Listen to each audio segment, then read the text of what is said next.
Промоцијата на најновите романи на Турунџиева, Невели збогум и фејсбучарење е дел од есенскиот караван со книгите на Сузана Турунџиева, кој ќе посети 7 градови низ цела Македонија, а Крива Паланка е прв од нив. Во знак на добрата соработка со авторката, директорот на Националната установа Центар за култура Александар Рангелов на самото обраќање пред почетокот на промоцијата и доделе благодарница на Турунџиева од име на установата. Фејсбучарење е роман за една тинејџерска љубовна приказна која започнува со само еден лајк, продолжува со низа убави зборови од срце, но со многу тајни и неизвестност, истакна Турунџиева.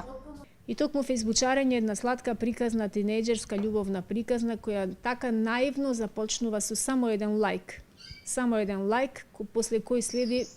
низа од зборови од срце, но со доста тајни,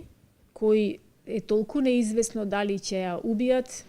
страста помеѓу тие двајца луѓе кои се знаат само од Фејсбук,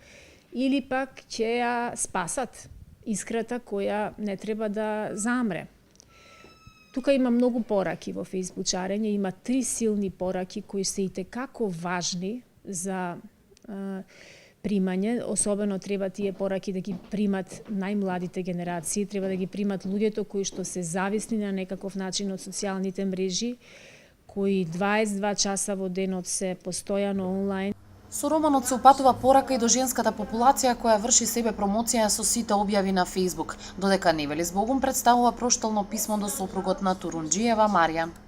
И сега, после неполни 3 месеци, откако ми слегнуваат нештата, сум сигурна дека ова четиво морав да го запишам за да и го оставам во наследство на нашата ќерка Матеја, која што ова ќе го добие како подарок, бидејќи не сум многу сигурна дека како ќе расте ќе ги памти некои нешта од нашиот заеднички живот. Сите романи на Турунџиева се достапни за изнајмување во градската библиотека Кочо Рацин при Националната установа Центар за култура Крива Паланка, вклучително и најновите 2.